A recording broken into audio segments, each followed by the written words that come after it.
Ladies and gentlemen, greetings and welcome to Casual Discussion, the show where we talk and just try to have fun. I'm your host, Zelrix, and today I'm gonna share with you what it was to grow up as a Canadian kid, mostly through cartoons on TV. Being a North American, as a kid I obviously watched a lot of American cartoons, like Futurama and The Simpsons. I also got my hands on some Japanese anime, like Pokemon, Naruto, or the all-underrated Digimon Adventure. But Canadian TV was obviously a very big part of my childhood.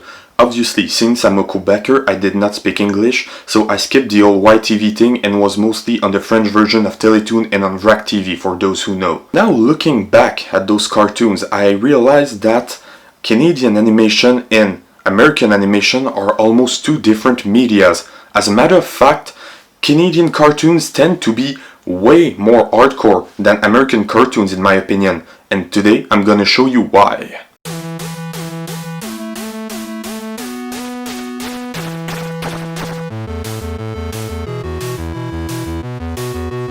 The Total Drama Saga was about those 16 years old who compete in big challenges to win a shitload of money. That's a pretty classic fake TV reality, right? But other TV realities are not hosted by Chris McLean. Who is Chris McLean? He's the host of the show. He has a chief sidekick, but he's mad. Like, he's generally crazy. Contestants, which are kids by the way, would get injured during the show, they would get tortured, and the only moment where Chris would stop hurting the contestant, it was for looking at a mirror or something. Chris even goes to jail at some point. But the show had a pretty dark and dirty humor, which made it awesome when I was a kid honestly, and it had some pretty clever references hidden through it. For all of that, Total Drama was a show that really stuck with me and I honestly still like it today. In the same area as Total Drama, you had the show 16.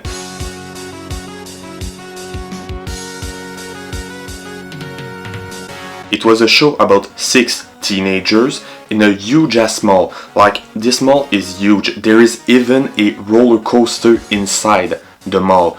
They would go on adventure, they would find jobs, they would talk to each other, and they would mostly hang out in front of a lemonade stand. But why do I say this show was hardcore? Well, honestly, those guys are not the best children ever, like poor parents of theirs. First of all, you had Katie, she's the rich kid. She thinks about clothes, possession, and boys. She's also a crappy waitress in a lemonade stand. Then you had Wyatt, a smart kid, sarcastic, who always have trouble with girl and undermine everybody because he's smarter. And he honestly had a coffee addiction now that I think about it. You had Jen. She's a loudmouth control freak, she always acts like she's the mother of everybody. She can't go 24 hours without telling somebody what to do. And if something is not fit to her, she will make it fit. Jonesy, the moron of the gang. The running gag with Jonesy is that he would find a new job at the beginning of an episode and lose it by the end of an episode.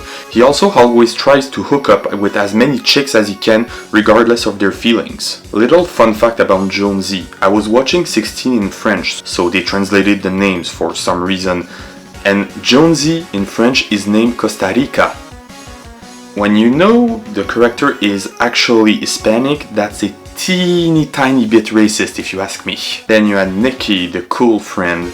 You know that friend you have that seems super nice, but when you think about it, that person is just always trying to guilt you to do things, and if they don't like something, they won't even bother trying to change it. They would just complain about it or just plain out leave. And then finally, the last teenager, you had Jude.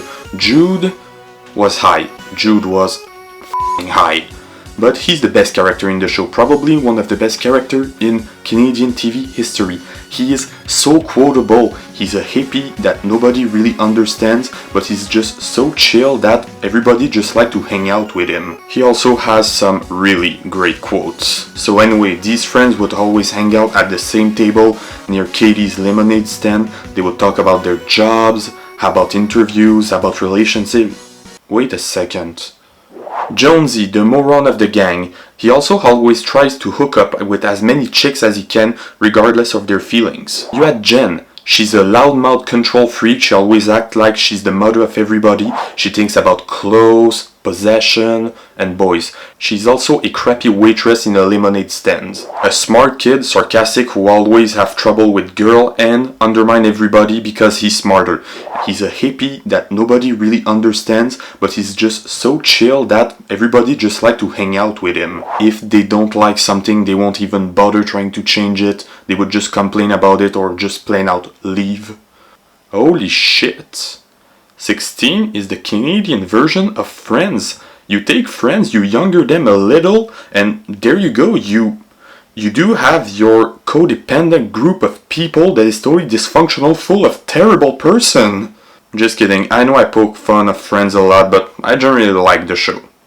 Last side note, everybody seems to hate how 16 was animated, but I honestly really love the animation style. I think there's a certain charm to it.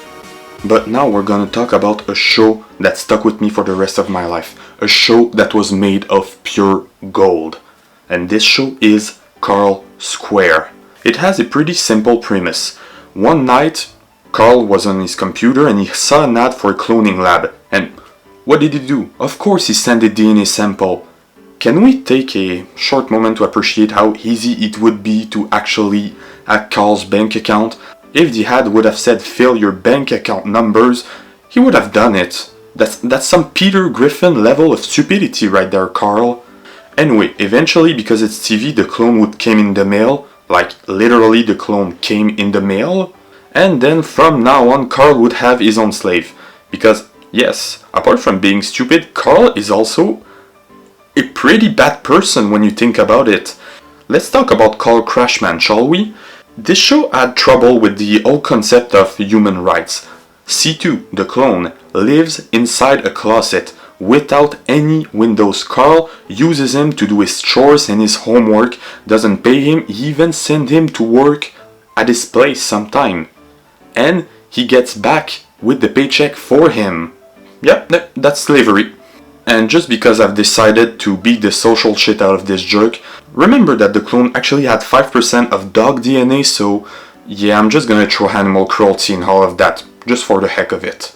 But otherwise, this show was also hardcore in some episodes, like for example, there is a show where Carl gets his tongue pierced to impress a girl. And that traumatized me as a kid. He could barely talk, his little tongue would get enormous, he would spend the entire episode trying to get rid of the piercing, he even passes out during the installation of the pin. I was afraid of needles for the next 5 to 10 years. There are 3 mortal diseases on this planet that I am not vaccinated against because of this show. 3. I love these kinds of show that you can look at as a kid and have a great moment, then 10 years later you come back to it and you're like, wait a minute, that's not legal? Speaking of non-legality, do you know what's up with Andy? This show follows a 13-year-old Andy Larkin who is a prank artist. He likes to play prank in his town. Do you like to play pranks? Good. What do you do when you play a prank? You call for a pizza and you say a wrong address? Rookie. Andy Larkin once locked his friend inside the school for an entire weekend, comparing them to lab rats. When more people got stuck in it, he actually said that this prank went well. So he basically locked them up in a school without any possibility of going out for an entire weekend, probably without water, and everything was locked, so no access to phone, and since it's the early 2000s, I strongly doubt they would have a cell phone to call for help. Even in the episode, they actually tried to break a window, and he just said that because of one of his other pranks, the window got turned into bulletproof glass. Bulletproof glass? What was the prank, Andy? What's your problem? Andy Larkin is a sociopath. There was another prank where he actually tricked the belt at everybody at his school, so the belt would explode, panting everybody down, revealing their underwear right before the class photo. Many things are wrong with that. First of all, that's a sex crime. I'm like 90% sure of it. Second of all, did he just put explosive near kids' genitals? Where did a 13-year-old get explosive? Now that I think about it, Andy Larkin had no shame working with explosive and even fire for that matter in the show. Can you imagine how much property damage was dealt because of him? How much the town had to pay because of his bullshit? Even in the opening song, we can see that Andy is chased by the police. The police in the show knows him. The mayor of the town knows him because of his prank. And how do they react? Oh, Andy, not again. Where actually they should just send that guy in juvie. Please put that man in prison. Andy Larkin is a criminal mastermind. So anyway, most episodes of the show would actually go like this. Andy would have an idea for a prank. He would pull up the prank. Then the prank would go wrong and Andy would end up in his underpants in front of the entire town. Look at that, he's even chased by an angry mob. In another episode, Andy actually broke into Martin's house and he brainwashed him so he would learn Spanish and forget English during a public speech. What the f***?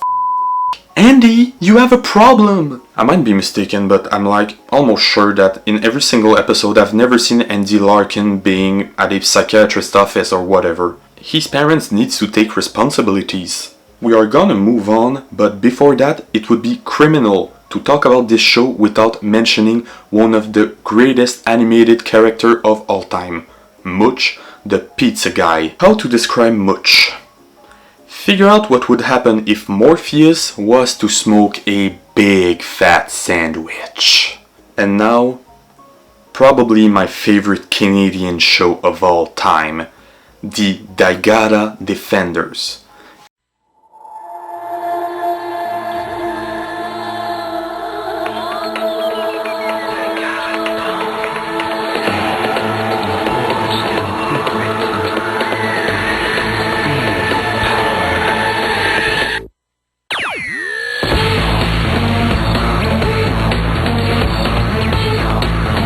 It was an action cartoon that actually reminded me of an hybrid between Teen Titans and Avatar: The Last Airbender. It was about those teenagers who are the Digada Defenders. That means they can cast spells and summon their guardians to engage into Digada battles. And, being the Defenders, their job was to keep the world safe. It had some pretty great humor, some decent animation. The voice acting aged a bit poorly in my opinion, but it's not ugly AF. And even in some episodes people would actually die or being critically injured. A 12-year-old gets poisoned at some point. This show was honestly awesome. It ran for 2 seasons before being cancelled. But the true Digada fans know that a season 3 was in progress. It was supposed to revolve around a civil war between the Defenders that was going to be interrupted by an alien invasion. And I'm honestly hurt that I never got to saw that. So if you like the show or are interested about it, go watch it, talk about it, talk about the 3rd season, and who knows, miracles do happen sometimes. Up until now, I've talked about shows that I consider good and higher, that means good to great. But now, let's talk about what might be the worst thing that ever happened on Canadian TV. You're getting to be a big boy. I'm just a kid who's 4. Each day I grow some more. I like exploring. I'm Caillou. Caillou is a show about a little 4-year-old who explores the world and grows up. He plays with his friend. That is a pretty basic child show. I remember liking Caillou when I was a kid. My mother even says that I would watch Caillou every single day. So, is it that bad? I'm gonna watch 3 episodes and come back. See you in 66 minutes. I can't. I don't feel so good. I think everything I am and everything I have is worthless because of Caillou. Caillou took everything from me. It's over. I can't.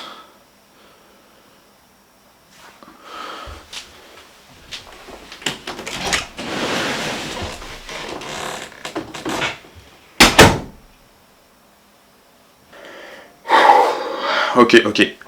I've went through therapy. Now let's talk about Caillou. So, as mentioned, for the duration of the show, we're gonna follow Caillou, who's a little 4-year-old who plays with friends, etc.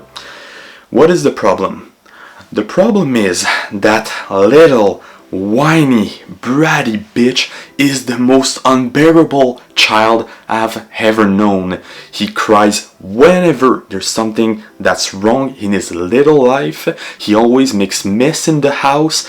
Sometimes he even hurt his sister for the heck of it until she cries. She's like 2 years old. 3 max. お前はもう死んでいる。何？もうは匠できれぶ。 You know, I actually have a sister that is 11 years younger than me, so when I was at the end of high school, she wouldn't be at the age where she wanted to watch Caillou every day on YouTube. And she did. And at some point, she had watched all episodes of Caillou on the internet so many times that she would actually know them by heart. And she would reenact the episode right in front of me and force me to watch Caillou with her while she was playing the part of Caillou. To all of you American parents that say that your child couldn't stop singing Let It Go and other Disney songs, I say man up, trust me, you had it easy.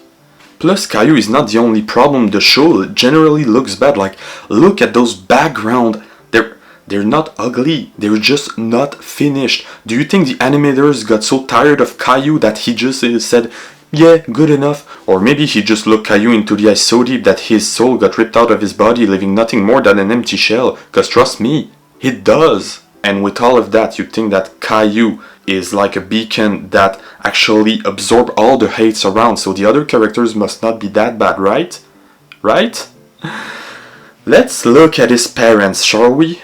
Apart from the fact that they're clearly brothers and sisters, they're even named Doris and Boris. Canonically, you have to be twins for that to happen. They're spineless. They let Caillou having his horrible behaviors. There are even parents that complain that Caillou was so unbearable that their children would turn into him and they would get more difficult to discipline. And then there is his sister. Honestly, as a kid, I hated Rosie because she would always piss off Caillou, but now as an adult, I realized that Rosie was just born in the wrong family and his brother is from hell. She's actually a pretty legit kid. But my question is, if both of Caillou's parents are brown-haired and Rosie's a redhead, how does it work? Especially knowing the fact that Caillou's best friend is a redhead, so we can assume that his father is a redhead too. Holy shit, did Caillou's mom slept with Leo's dad? Oh! I mean, we can't really compare with Caillou, he has no hair. Yeah, well, why does Caillou doesn't have hair? What kind of 4-year-old doesn't you clearly know where I'm going with this? That can be it. I'm gonna ask to Google. Hey Google, does Caillou have cancer? According to SBNation.com, Caillou can't grow hair, not because he has cancer or progeria, but because he sucks, and even his own body recognizes that he does not deserve hair or food or love. Holy shit! I'm kidding.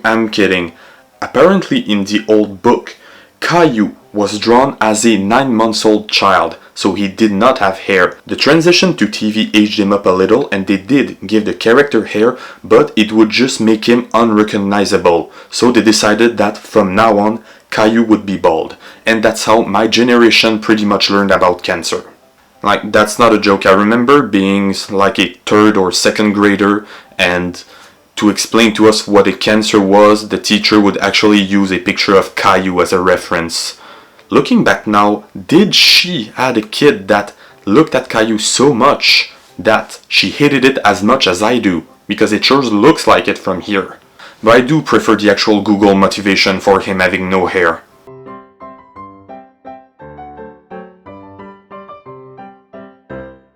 Boy, is that satisfying! Okay guys, thank you so much for watching. Obviously, this is a humoristic purpose video only. I love every single show I've talked about today from the bottom of my heart, except Caillou of course. Be sure to subscribe to my channel and activate the bell to be notified where the part 2 of this episode will clearly come out. Tell me what other Canadian cartoon did you guys like as a kid, or if you're not Canadian, what cartoon in general did you like as a kid? Then you can go in the description to follow me on Instagram and support my artwork. It's always super appreciated. Finally, if you do speak French and are interested in the world of stand-up comedy, my little brother hosts the Joker podcast, where he actually goes into interviews with great Quebec monologuists, link in the description down below.